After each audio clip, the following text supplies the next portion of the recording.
Hello, welcome to this module on informed consent. Previously, we have seen the important elements of informed consent. Now, we will look at how the informed consent is administered in real-time practice. We will now show you a role play in which a few characters will be playing out the scene of how an informed consent is administered.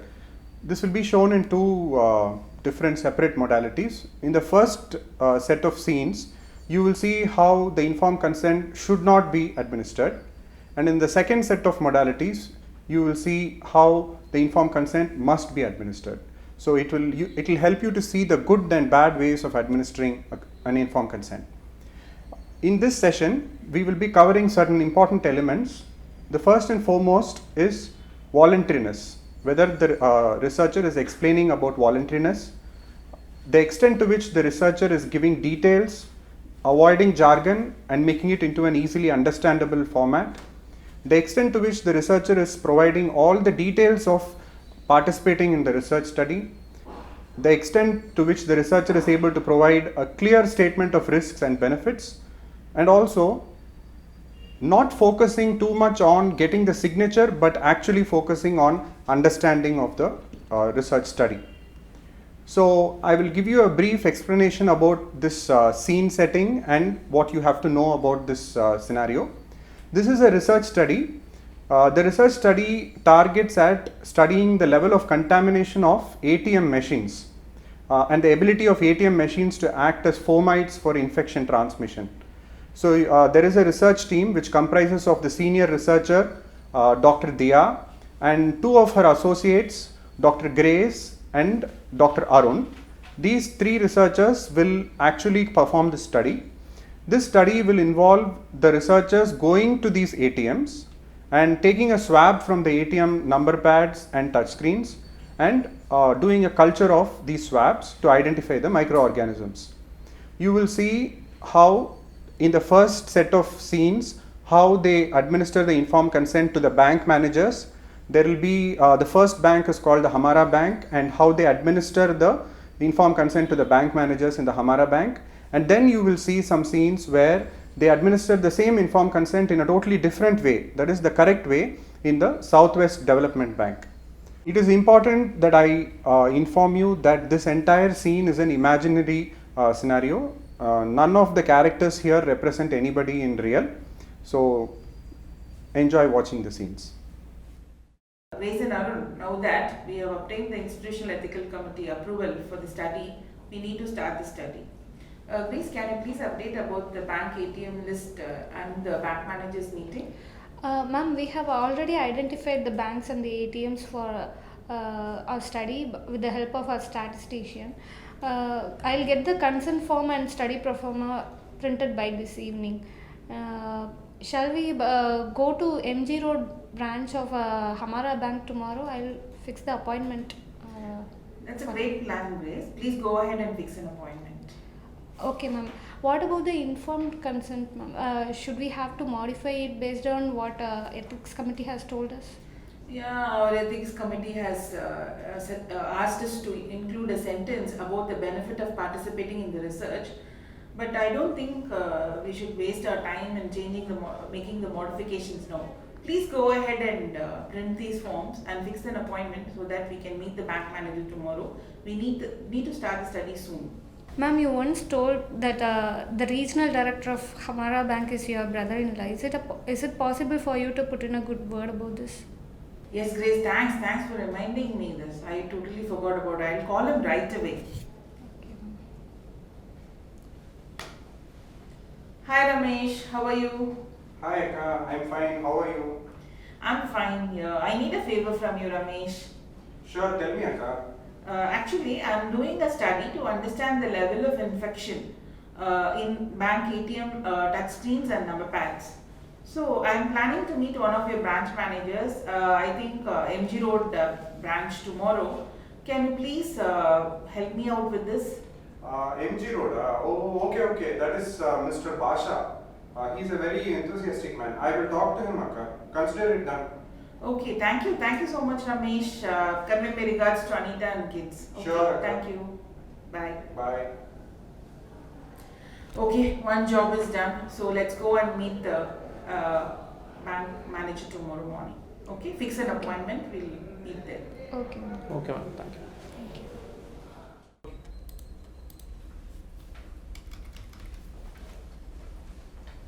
May I come in, sir?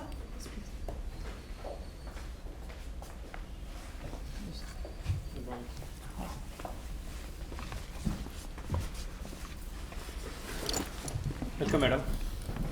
Thank We're you, very glad that you are in our branch. So, what can we do for you, ma'am? Sir. Ma'am, I've just introduced to you. This is Mr. George, my senior clerk. So this is Mr. Arun and Hello, sir. that's Miss. She is Miss Grace. Hello, They are hi. both assistants in this study, which I am doing. Tell us, madam, what can we do? Sir, I hope Mr. Ramesh would have called you and explained about the study and the purpose of our visit today. Yes, ma'am. Regional director, sir. He talked to us and Yes. he said you were planning to do a research study, something. So, what can we do? Can you do? Tell us more about it, ma'am. Yeah, it's nothing, sir. Just a simple study. My assistants will explain to you in Okay, ma'am. detail about the study. But what I want just now from you is give your consent for this, and I want you to sign on consent form, sir. Can I have No the problem, consent ma'am. form, please? Regional directors are told. Where should I sign? Sir, you should sign here, sir. Okay, ma'am. Fine, ma'am. Thank you, sir. Thank you so much. I have got a lot of work, sir. I have to leave now. Okay, ma'am. But my assistants will stay here and they will explain Sure, to you ma'am. about the study. And also, they'll start the study today, sir. Okay. So please, Arun and Grace, please explain about the study to sir, and also please start the study. Make sure that you start the study today. Okay, Thank ma'am. you. I'll take Okay. leave now, sir. Okay. Thank you.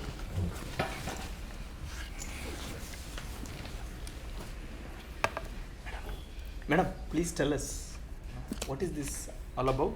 So this is a very simple and easy study.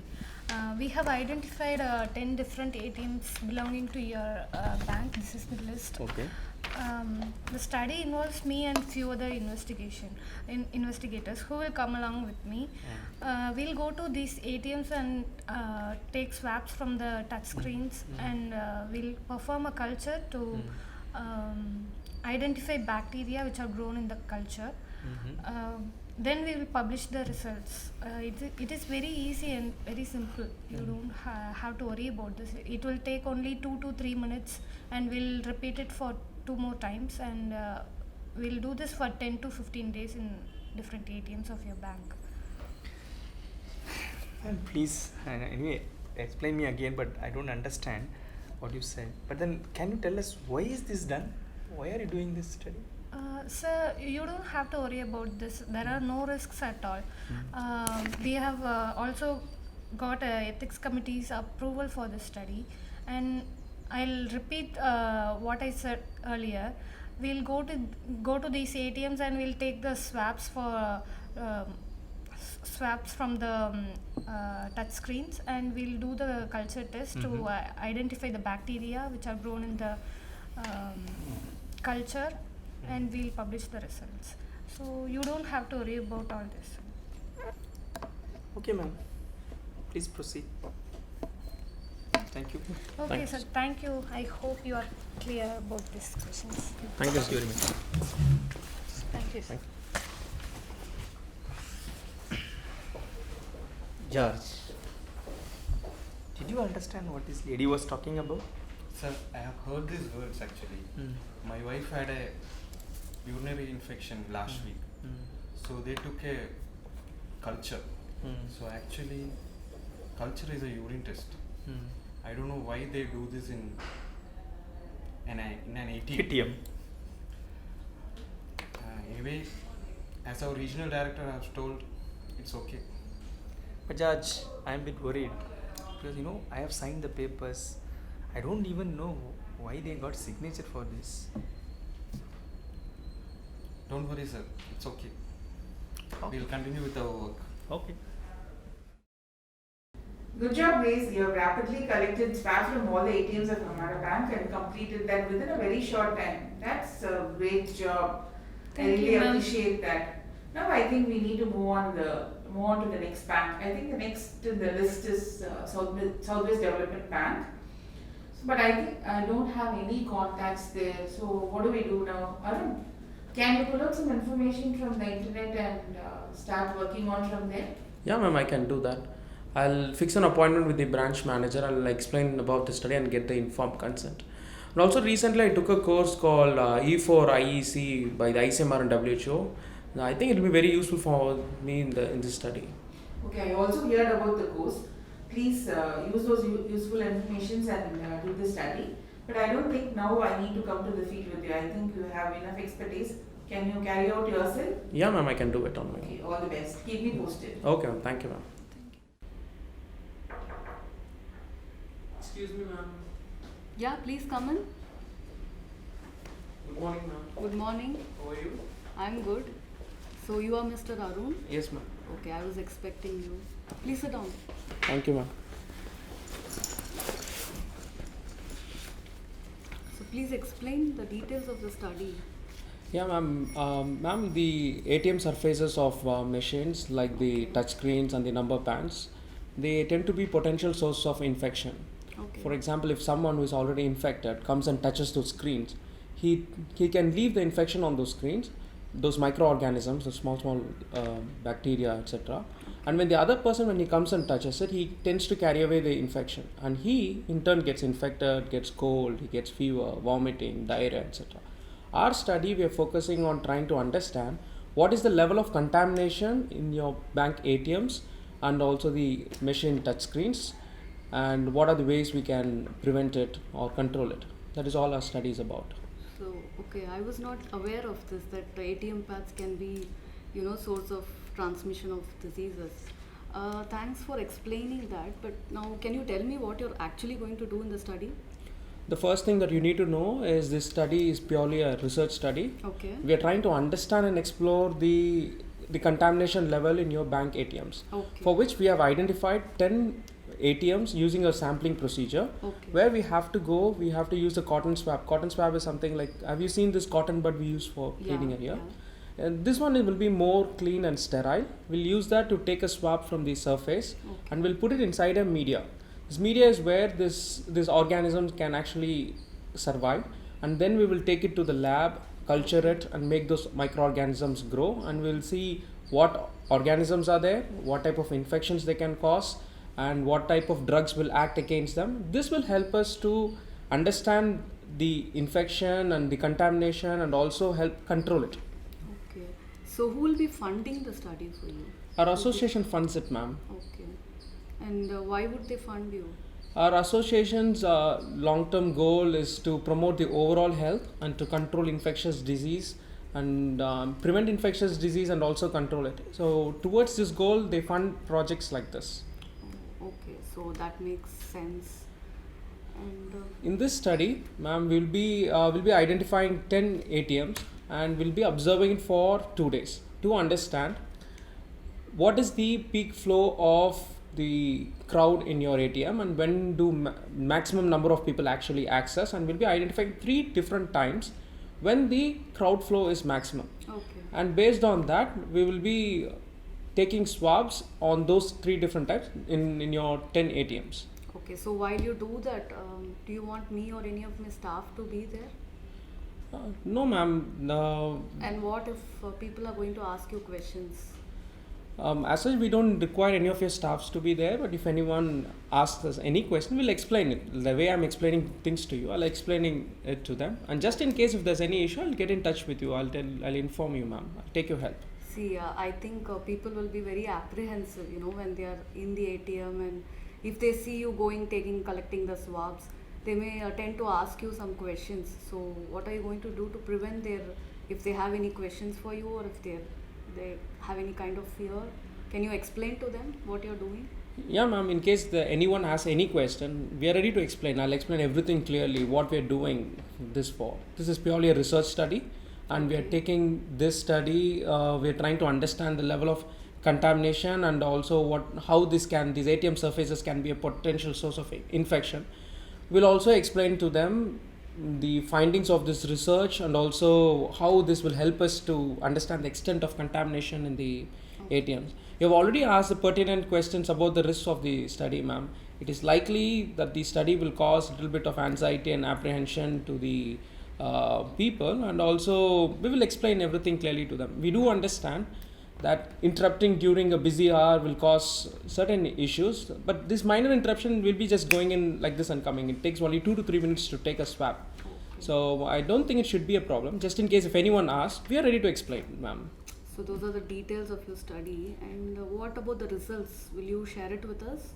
Of course, ma'am, we will make sure that we give you the results of the swab study, and I will also give you a detailed interpretation and discussion about the findings of this study, ma'am. And also we will also tell you what is the potential infection that to the community and how you can prevent this. And I would like to further emphasize that this is purely a voluntary study. You can your decision to participate is purely voluntary. You can opt to be inside the study or you can decline.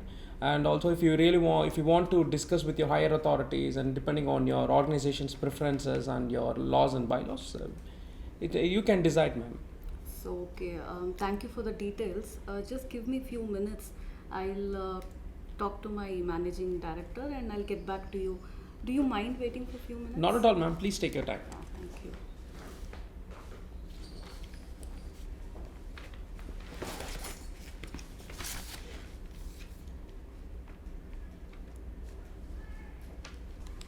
Okay, I just spoke to my MD and he has given me permission to be a part of the study. So,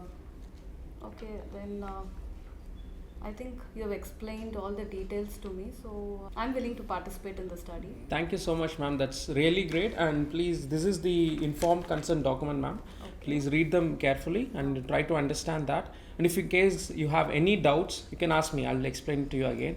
And also, if there's anyone else you want me to explain to, like your higher authorities or anyone who's going to be on board, to whom I have to inform, I'm ready to explain, ma'am. I'll tell them very clearly.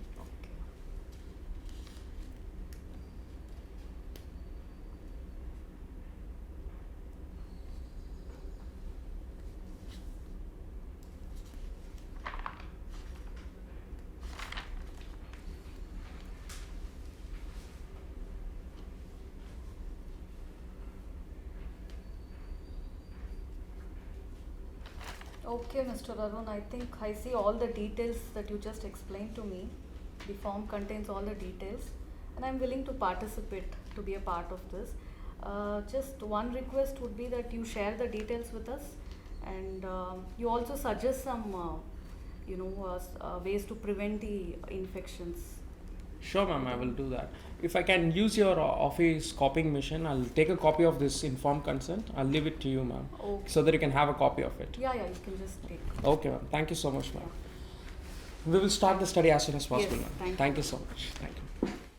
Okay, I hope you all enjoyed seeing the role play that you just saw.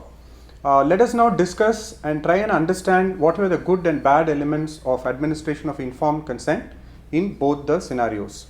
In the first scenario that you're seeing here, this is the scenario where the researchers actually went to the bank with a previous pressure from an external power. The regional director of the bank was known to the researcher, and therefore there was coercion or there was forcing of the informed consent. So you could very clearly see that in this scene the informed consent was completely coerced. The next thing that you can see is, in the first scene, you could see that the researcher was actually providing patchy information. The full information free of jargon was not provided. In fact, the bank manager asked the researcher to repeat the information for him to understand, but the researcher did not provide the full clear information. She repeated the same use of jargon. And in fact, this can be actually understood by the small conversation that the bank manager and the clerk had after the scene, after the researchers left. They did not understand what culture meant. They had misinterpretations. I'm sure that scene brought a smile on all your faces. The next important thing is statement of risks and benefits. In the first scene, in Hamara Bank, you can see that the researcher completely said there are no risks at all. She underplayed the risks that are associated with the study. On the other hand, In the second case, in the Southwest Development Bank, you can see that the researcher very clearly articulated the risks and the benefits. He took more time to explain, and he also told very clearly what measures will be taken to mitigate the risks of that are involved with the study. The next thing that you can see, which was very different from the first and the second scenario, was the time involved in the entire process of informed consent. In the first scenario in the Hamara Bank, the whole process got over very quickly. You could see that the explanation and interaction between the researcher and the bank manager was for a very short period of time. Whereas on the other hand, in the Southwest Development Bank scenario, you can see that there was a lot of time taken to explain the process of the study and obtaining the informed consent. The other important thing that you should have noticed is that in Hamara Bank, the signature was got before explaining the process of the study. In fact, the chief researcher is there in the scene. She hands over the form, and the bank manager blindly signs the form without reading the consent form. In fact, he hasn't even understood the details of the study before he signs the form. So in this scenario, in Hamara Bank, this entire process has become a formality. On the other hand, in the Southwest Development Bank scenario, you can see that informed consent signature is only the last step. A lot of time is taken for explaining and understanding, and then signature is only happening in the last stage. The other thing that you should notice is the interaction and discussion between the researcher and the research participant. In the Hamara Bank scenario, you would have noticed that there was no scope for questioning. The bank manager was very blindly saying, yes, I will participate, because of the pressure that was coming from the top. On the other hand, in the Southwest Development Bank scenario, you would have noticed that the bank manager was asking pointed questions. She was asking questions regarding benefits, risks, and all these questions were addressed by the researcher. Therefore, we can conclude that the second scenario, the Southwest Development Bank scenario, actually gives a complete holistic picture of how an informed consent has to be administered, as against Hamara Bank scenario, where the whole process is focusing only on signature, and the entire process of informed consent is completely compressed into a signature gaining process. This activity, where we saw the video and reflected on the various aspects of good and bad features of administering an informed consent, is very important, and hopefully this will help us to learn what are the right methods of administering informed consent. Thank you.